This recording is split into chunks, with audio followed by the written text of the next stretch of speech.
고양이 식당이 먼지가 많이 맞으면 덥겠단 말이야. 문제가 꽉 뺏기는 거 가지고 그 어린 저 기대로 작용을 못하거든. 우리 마음을 덮고 있는 문제, 이번에 망상만. 이게 때만 완전히 이제 가서 일어나다 지면은 본심 마음거울이야. 본심 마음거울이 드러난다 이 말이야.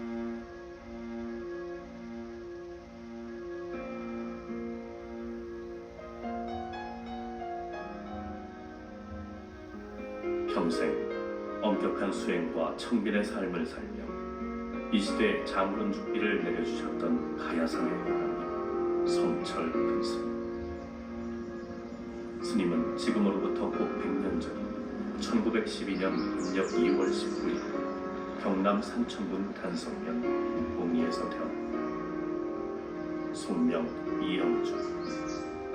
어려서부터 총명했던 스님은 뛰어난 성적으로 보통학교를 졸업하지만 건강상의 문제로 상급학교에 진학하지 못한다. 소년 영주는 학교를 대신해 대밭에서 밤나무 숲에서 가만히 앉아 영혼의 문제를 고민하는가 하며 독학으로 동서양의 책들을 무섭게 읽어나가며 성장했다. 그가 읽은 책 속에 메모가 있다. 인간의 근원적인 문제에 대한 물음이다. 영혼에서 영혼으로. 유한한 인간의 한계를 넘어 영원한 자유를 누릴 수 있는 방법. 청년 영주에게 반드시 풀어야 할 과제였다. 1932년 21살에 작성한 서적기에 보면 순수 이성 비판을 비롯한 서양의 철학과 종교 서적에서 각종 외국 서적들과 소학, 대학 등 동양의 고전까지 수많은 책의 목록이 남아있어 당시 스님이 영원하고 참된 자유를 찾기 위해 얼마나 많은 노력을 했는지 짐작하게 합니다.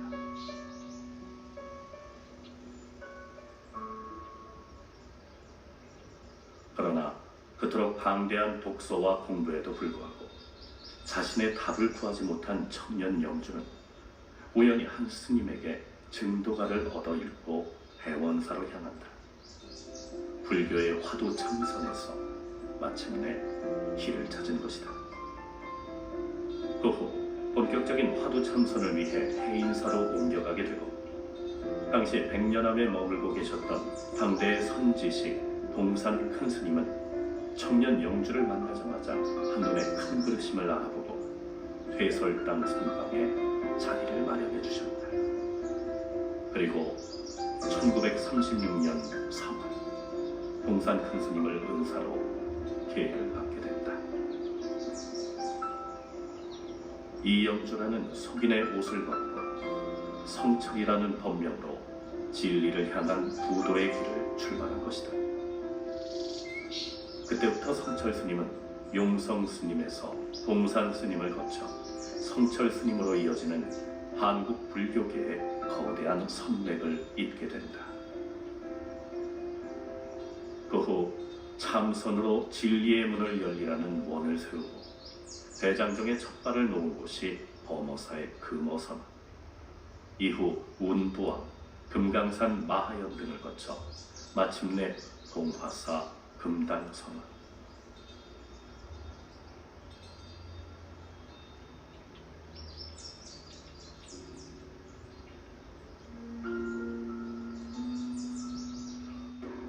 황하수 곤륜산 정상으로 거꾸로 흐르니 해와 다른 빛을 잃고 땅은 꺼지는도다.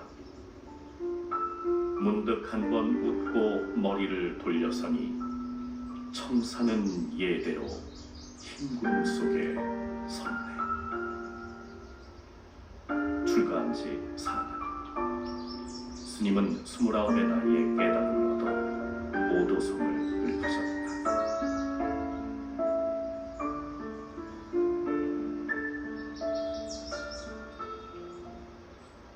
경상북도 문경의 희양산 봉암사.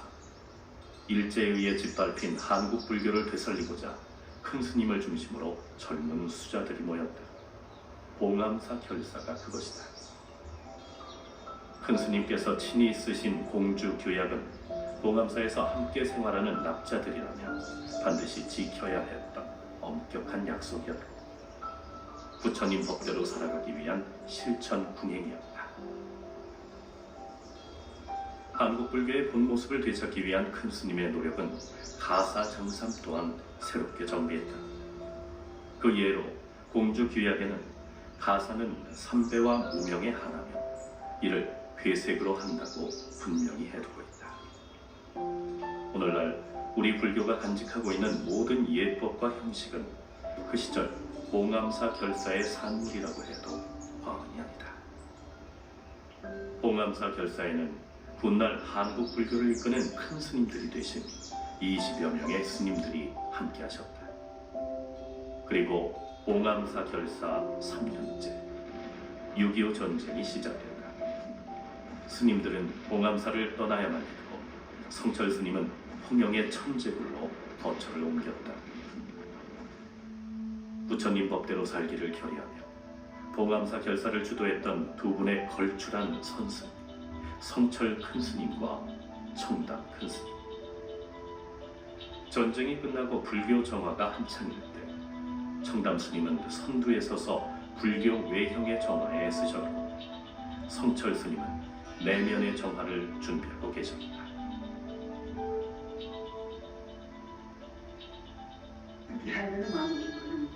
마음을 만든 이게 지금 그 오랜만에 그 마음을 지금만 내려가서 지금 따라비고 말이야. 따라비고 본 마음을 잘 복을 말 자신이가 이게 무슨 일이요. 그러니까 제일 이제 빠른 거는 뭐지 화두를 갖다가 참선 화두를 해간 거야. 마음을 나는 화두를 빠르게 치면 근데 막 이거 진짜 많이 저기 그걸 내가 싹다 대줍니다. 복을 나타나는 복을 나타나는 거야. 그걸 내가 무슨 말 욕심된다. 욕심부터 버려야 됩니다. 욕심 버리는 건 뭐냐면 남의 돈을 가져야 남의 돈을 자꾸 남의 돈을 생활하거든요. 남의 돈을 살면 자꾸 제대로 만들고 있고 자꾸 녹아야 되는 없어지는 게 아니라 욕심 다 없어지면 욕심 다 없어지면 결국 맞으니 마음껏 빼앗아 씁니다. 자신을 닦는 방편으로 성철 스님은 아비라 기도라는 특별한 기도법을 가르쳐 주셨다. 1년에 4번 신도들이 모여 남을 위한 기도를 드리는 것으로 백년암과 성철 스님의 상자들이 계신 절에서만 행해지는 독특한 법회다. 망상을 없애고 마음이 맑아지도록, 그래서 그 맑아진 마음에서 남을 위한 기도가 절로 나오도록 신도들은 합장하고 무릎을 꿇고 앉아 옴 아비라 훔캄 스바하를 염송한다. 아비라 기도는 지금도 이어지고 있다. 이 기도에는 큰 스님의 가르침을 사바세계에 전하는 백년암의 뿌리 깊은 전통이 됐다. 또한 남을 위해 기도하라는 스님의 가르침을 받들어 스님이 열반하신 날 일주일 전부터 7일 밤낮으로 해인사 백년암과 부산 고심원에서는 1000배씩 참회 기도를 이어간다. 자신을 위한 것이 아니다. 오직 일체 중생이 행복해지기를 바라며 육체적 고통을 이기고 절을 하는 것이다. 본래 절이란 그것을 행하는 것 자체가 참회요 수행이다. 스스로를 낮추고 마음의 때를 닦는 과정이다. 본마음을 찾을 수 있도록 해주시려고, 중생 모두가 본래 부처임을 알게 해주시려고, 남을 위해 기도해야 하는 이유를 알게 해주시려고 스님께서는 3000배를 강조하셨던 것입니다.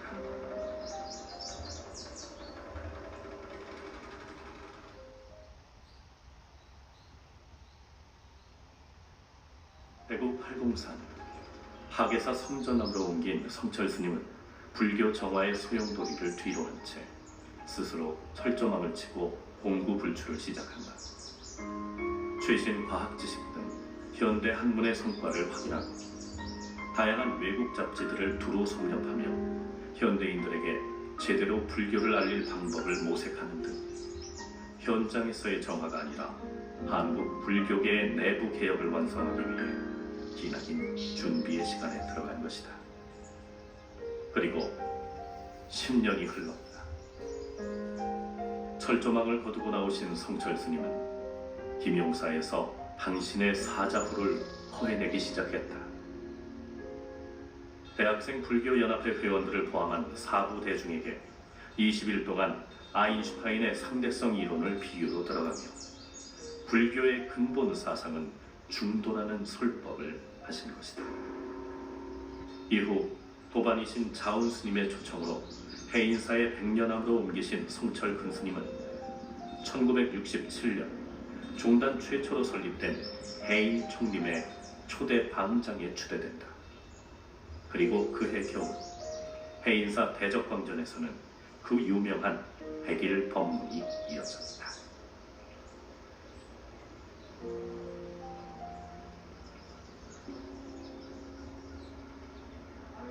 달을 볼 때 순양인데 달을 알아 하면 곤란하거든. 그게 손가락을 가지고 달을 알아 신주 달을 알아 이란 말이야. 그래서 그 목표는 어디냐면 달에 있는 것이 손가락에 있지 아니하다 이 말이야. 그게 우리 부도 이와 마찬가지입니다. 부처님 것도는 8만 대장경이라는 전치라다 달라고 치는 손가락이다. 누구든지 손가락 지금 말하자면은 말로 따라가지 말고 실제 목표인 달을 봐라 이것이야. 달을 봐라 이것이야. 큰 스님께서 백년암에 머무시는 동안 해인사는 차츰 면모가 새로워졌다. 선원, 유론, 강원을 갖춘 종합수도원이자 조계종 인재 양성의 요람으로 자리매김했다. 결제 기간 동안 대중들은 일주일 동안 잠 한숨 자지 않고 참선을 계속해야 할 때가 있다. 이름하여 용맹정진이다. 그 기간 동안 스님들은 느닷없이 들이닥치는 성철 스님 때문에 더욱더 긴장을 풀 수가 없었다. 성철 스님은 백년암에서부터 큰절 해인사 선방까지 산길을 오가시면서 끊임없이 경책하고 수행을 독려하셨다. 가야산 호랑이의 쩌렁쩌렁한 목소리로 대중들의 졸음을 깨워주시곤 하셨던 것이다. 선방에서 우벅거리며 조는 스님들의 어깨에는 큰 스님의 장군 죽비가 사정없이 내리꽂혔다. 일주일에 부러지는 죽비가 5, 60개는 좋게 됐다고 한다. 조는 사람은 여지없이 후려갈기면서 이 도둑놈아 바깥 내놔라 하면서 이제 후려갈기고 싶거든요. 이걸 그냥 통째로 드시고는 그냥 등줄기를 여지없이 내려갈기세요. 그리고 그것도 모자라가지고 이걸 팍 부겨가지고 통째로 두 개를 들고 막 내려갈기시면서 해사람이 썩으면 안 되라! 하면서 그렇게 과을 지르시면서 경책해 주시고 그런 엄중한 경책을 받으면서 저희들이 지도를 받았습니다. 그렇게 엄격하게 한국 불교계를 이끌어오고 지켜오신 태산 같은 분이셨지만 큰 스님의 삶은 너무나 검소했다. 가난한 것도 좀 배워라 이런 말씀하시고 그러니까 청백가풍을 지키는 부처님이나 조사가풍을 그대로 댕기시고 가셨죠. 백년암에는 단청이 없다. 승려가 사는 집에 화려함이 웬 말이냐는 큰 스님의 생활신조 때문이다. 백년암 법당에는 불전함도 없다. 지금도 불전함 대신 큰 스님의 가르침만 남아있다. 먹는 것, 입는 것까지 청빈함을 고집하셨던 큰 스님. 이제 그 가르침은 한 자락의 누더기로 남아 우리의 가슴을 울리고 있다. 네, 보셨습니까? 30년 넘었어요. 30년 넘으셨습니까? 네. 두 개인데 이제 빵 있고 넌 이제 상품 그 사이 평상시에는 안 입으시고 예식 있을 때만 입으십니까? 어머니 정리부대 오시네. 네, 늘 입고 계시는 옷이시군요.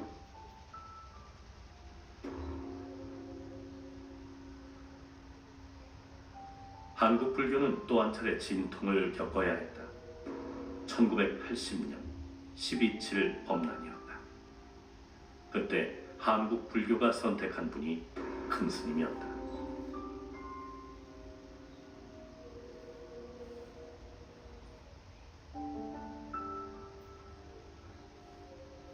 원각이 보조하니 적과 멸이 불이하니라.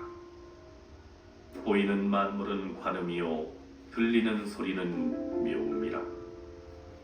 보고 듣는 이밖에 진리가 따로 없으니 시회 대중은 알겠는가. 산은 산이요 물은 물이로다.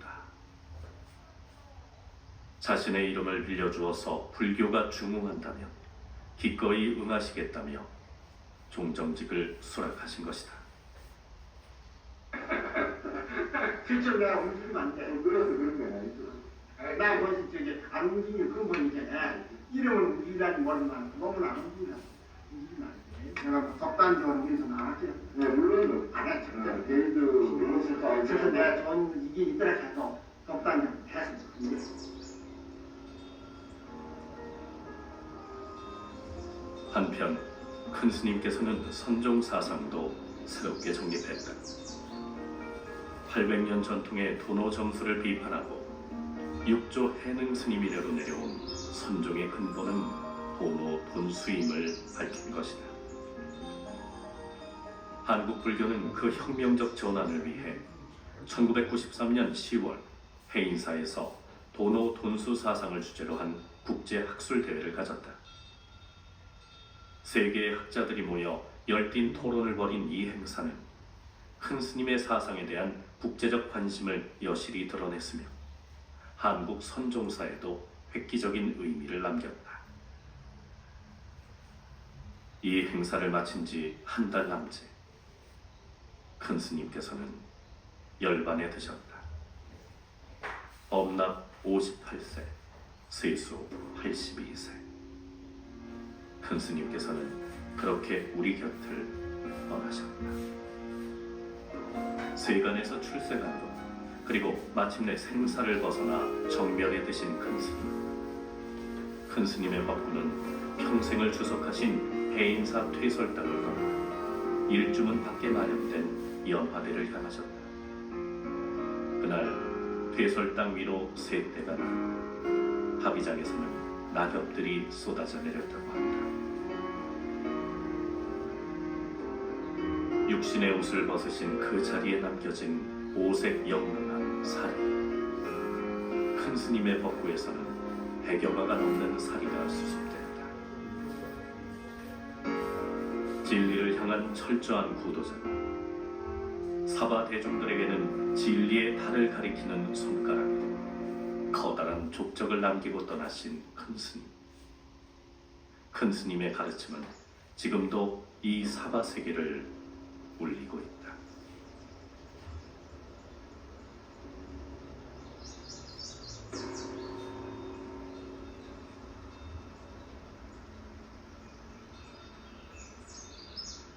자기를 바로 봅시다. 자기는 원래 구원되어 있습니다. 자기가 본래 부처입니다. 자기는 항상 행복과 영광에 넘쳐 있습니다. 극락과 천당은 꿈속의 잠꼬대입니다. 자기를 바로 봅시다. 자기는 본래 순금입니다. 욕심이 마음의 눈을 가려 순금을 잡철로 착각하고 있습니다. 나만을 위하는 생각을 버리고 힘을 다하여 남을 도웁시다. 욕심이 자취를 감추면 마음의 눈이 열려서 순금인 자기를 바로 보게 됩니다. 자기를 바로 봅시다. 부처님은 이 세상을 구원하러 오신 것이 아니오 이 세상이 본래 구원되어 있음을 가르쳐 주려고 오셨습니다. 이렇듯 크나큰 진리 속에 살고 있는 우리는 참으로 행복합니다. 다 함께 길이 길이 축복합시다.